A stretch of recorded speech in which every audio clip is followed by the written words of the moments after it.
Tem um número, sabe, que eu li nos materiais e que não me sai da cabeça.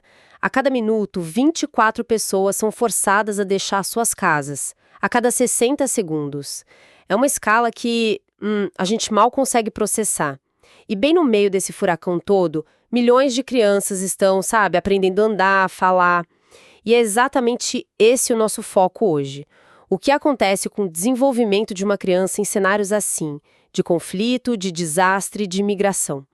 Para a gente mergulhar nisso, vamos analisar juntos alguns trechos de um estudo sobre os programas que existem para essas crianças e algumas questões que fazem a gente pensar. Isso é um ponto crucial, né?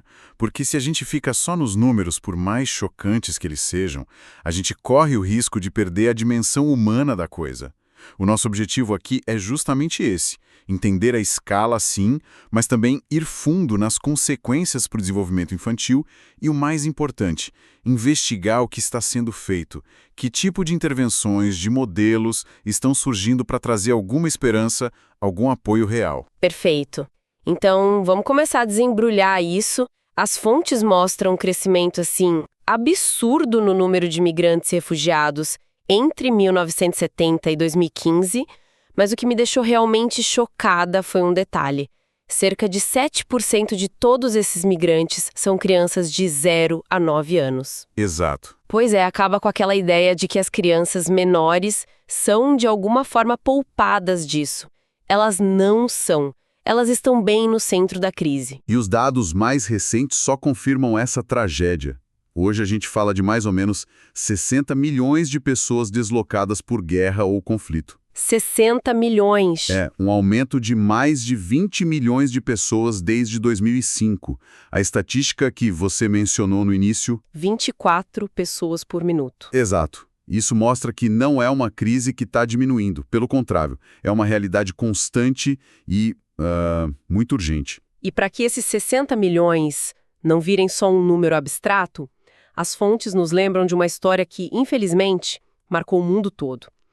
A da família Kurde. Abdullah e Reyhan, os pais, viviam em Damasco, na Síria, com seus 2 filhos pequenos, o Alan e o Galip. Com a guerra se intensificando, eles fugiram para a cidade natal deles, Kobani, buscando segurança. Só que a violência os encontrou lá também. Sim. A cidade virou um campo de batalha.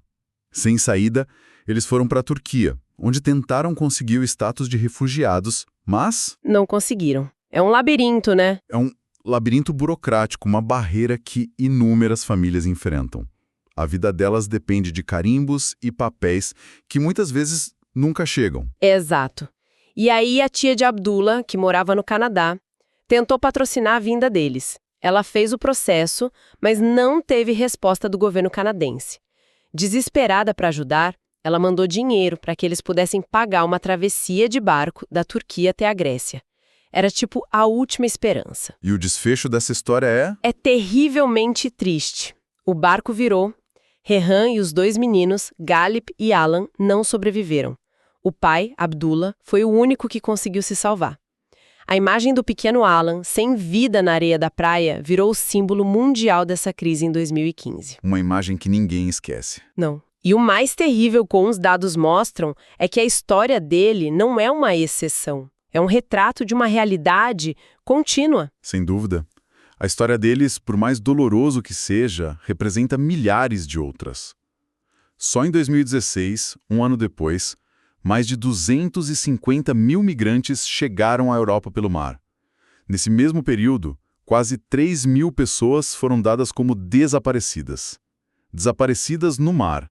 E a gente sabe que esse número, com certeza, é bem maior do que o oficial. E as crianças sírias estavam no centro disso tudo, né? Exatamente. Em 2015, elas eram o maior grupo de refugiados chegando na Europa. Quase 34% de todo o fluxo. E para fechar essa parte com um dado que, para mim, é o mais avassalador de todos. A Unicef estimou que 87 milhões de crianças com menos de 7 anos viverão a vida inteira em meio às zonas de conflito. A vida inteira? A vida inteira. Elas não conhecem outra realidade que não seja a guerra, a fuga, a incerteza. Nossa, é difícil até de comentar. E isso levanta a pergunta. Para além do risco de vida na travessia, o que acontece com as crianças que sobrevivem? Quais são as marcas que essa experiência deixa? É aí que as fontes trazem um conceito que foi um verdadeiro soco no estômago para mim, o estresse tóxico. É um conceito muito poderoso. A gente ouve a palavra estresse e pensa em algo, sei lá, passageiro. Mas o que as fontes descrevem é completamente diferente. Não é o estresse normal de uma prova na escola, né? É uma sobrecarga constante, implacável no sistema de uma criança. Causada por tudo, né? Por tudo.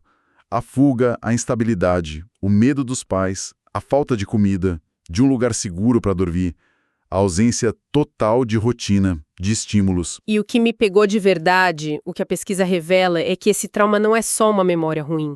Ele se inscreve no corpo da criança, é físico. Isso muda tudo. Muda tudo. Muda completamente. A fonte usa um termo muito preciso. Ele se torna biologicamente incorporado. O que isso quer dizer na prática? Significa que a exposição prolongada a esse nível de estresse altera o desenvolvimento biológico da criança.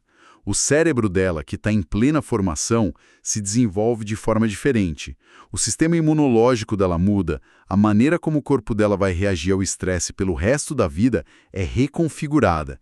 É uma cicatriz biológica que ela vai carregar. Então, quando a gente fala de uma criança refugiada, não estamos falando só de alguém que precisa de um teto e comida. Exatamente, a gente está falando de um ser humano cujo desenvolvimento biológico foi alterado pelo trauma.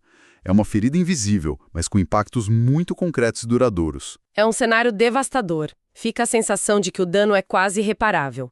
Mas o que me surpreendeu nas fontes é que, apesar de tudo isso, existe um caminho. Exato. E o ponto de partida é entender que a violência nesses contextos é muito mais do que só o conflito armado. Uma das fontes que a gente analisou, baseada num relatório para a Unicef, propõe uma estrutura fantástica para a gente entender isso. Divide a violência em 4 tipos. Certo, vamos passar por eles. O primeiro tipo é o mais óbvio, a violência direta. Sim, essa é a violência física, o perigo imediato. Bombas, ataques, agressões. Para combater isso, os programas de desenvolvimento na primeira infância, o que a gente chama de ECB, eles trabalham ensinando as crianças a resolverem conflitos sem agressão. E, crucialmente, envolvendo os pais em técnicas de resolução de conflitos para tentar quebrar esses ciclos de violência. Faz todo sentido. O segundo tipo é a violência indireta. Isso já é menos óbvio. Bem menos. A violência indireta é a da desigualdade. É o que acontece quando uma criança refugiada não tem acesso à escola, a um posto de saúde. Simplesmente por ser quem ela é. Exato. É a negação de oportunidades básicas. E a resposta dos programas de ECD aqui é direta. Eles tentam ser essa escola, esse posto de saúde. Eles preenchem essa lacuna. O terceiro é a violência repressiva. Esse conceito me pareceu um pouco mais abstrato. Como a violação de direitos políticos afeta uma criança de 4 anos? Essa é uma ótima pergunta. Parece distante, mas o impacto é bem concreto. A fonte explica que isso se manifesta, por exemplo, na ausência de políticas públicas que protejam a infância. E como um programa de ECD combate isso? Promovendo uma governança que pense nas crianças. A fonte dá um exemplo interessante. Qual? Pesquisas mostram que, em lugares onde há mais mulheres na política local, os investimentos e os resultados para o desenvolvimento infantil tendem a ser melhores. Entendi. É uma ação mais estrutural. E por último, o quarto tipo, a violência alienante. Essa é a violência da discriminação, do preconceito. É a repressão de grupos minoritários. Em contextos de imigração, a gente vê isso claramente na xenofobia. É dizer para uma criança que ela não pertence àquele lugar. Exato, que ela é inferior. Mas na prática isso é muito sutil, não? Como um programa para criancinhas consegue, de fato, combater a xenofobia, que é um problema da sociedade inteira? É um desafio imenso, sem dúvida. Mas a resposta existe.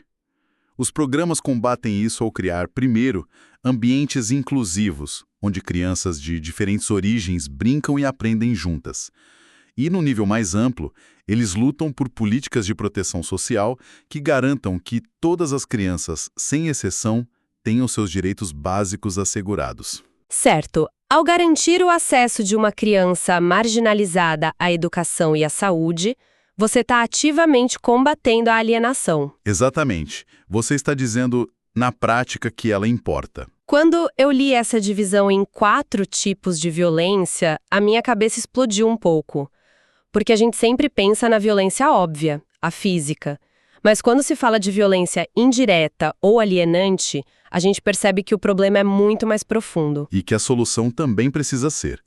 Essa estrutura nos dá um mapa. Mostra que, para curar uma criança, não basta tirá-la do campo de batalha. E o mais animador é que esse mapa já está sendo usado. Já existem programas no terreno aplicando esses princípios. Um dos exemplos mais fortes que as fontes trazem é de uma organização chamada Comitê Internacional de Resgate, o IRC. O programa deles tem um nome que já diz tudo: Aprendendo em uma Sala de Aula que Cura. O conceito por trás desse nome é poderoso. A ideia central é que você não pode separar a cura emocional do aprendizado acadêmico para uma criança que passou por um trauma. É inútil, né? Completamente. Tentar ensinar matemática para uma criança que está aterrorizada ou lidando com estresse tóxico não funciona. A cura e o aprendizado precisam andar de mãos dadas. E funciona. Existem provas de que esse modelo dá resultado. Sim, e são provas bem robustas. As fontes citam uma avaliação experimental muito séria, liderada por um pesquisador, Larry Eber, da Universidade de Nova York. Eles implementaram o programa na República Democrática do Congo, uma área com um histórico terrível de conflitos, e mediram os resultados. E o que eles encontraram? Depois de só um ano, os resultados foram impressionantes.